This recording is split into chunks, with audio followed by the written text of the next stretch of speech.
try to spell her last name. Sokolloff. Is that right? I can look it up while you're Yes. talking. He says that's What's her first name? Alexandra. She has worked on screenplays and stuff, so she really understands that. And her whole idea is, if you plot your book like a movie, like if you watch a 2-hour movie, there's going to pretty much be a climax every 15 minutes, and you can like time it, and it keeps people engaged in the movie. And if you can plot your books that way, you will want to keep turning the page. Her book for me was pretty mind-blowing, and I think if you're going to do that, some people they pants it, and that's fine. I can't do that, especially with the speed at which I'm publishing. I need to know where the book is going before I sit down to write it, so that's really helpful. Directly self-publishing stuff, Mark Dawson is really good for the marketing end of things. He has several courses about Facebook ads and Amazon ads, and he's British, so he's lovely to listen to. But he's really good. Joanna Penn is phenomenal, Penn. She's also British. I could just listen to her talk all day. And she has a lot of books, like short little nonfiction books about different parts of the writing process that are really good. Let me think, who else? There's quite a few really good people out right now. David Gaughran, Gaughran.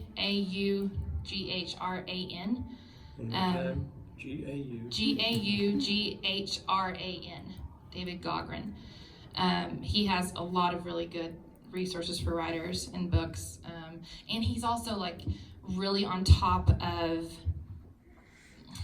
stuff that's going on in the field, whether it's legal stuff, or like there was this thing a while back. Did you hear about Cockygate?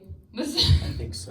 This woman tried to trademark the word cock for a romance novel, and it became this huge deal because if you trademark a word, what does that mean for any of us? I mean, you know, like we can't use a certain, like you trademark the word love, we can't use that in our titles, and it was this huge thing. Lawyers were involved. She lost, thankfully.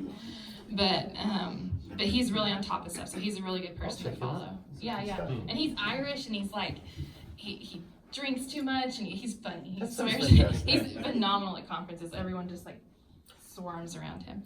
Let me see. I have one more if you, when you're, Yeah. Follow the retailers on social media. So like Kindle Direct Publishing, Kobo, Barnes & Noble Press, iBooks. Follow them because they'll post resources and articles about how to publish and how to get started with them. There's another name I'm forgetting. Kobo? Kobo. It's the big one in Canada. Would the name be Derek Murphy? Are you familiar with that? No, but He has a number of books online on self-publishing. yeah. Okay, check it out. I've got one more to add.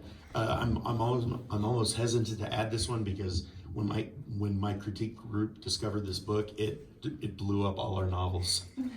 But there's a book, it's called The Secrets of Story. It's by a guy named Matt Bird, and he has a website, and most of the material in the book is available for free on the website. But the book is very affordable, it's very worth it, and he has many of the tools are free to download. Matt Bird. He was also a screenwriter. He was also a screenwriter. So It's an amazing. and he's very commercial. So good. So if you're a weirdo like me, not everything's going to apply, but much of it will. And most importantly, he has a checklist that you can go through. And if you find, you don't have to have every check mark because not everything's the same.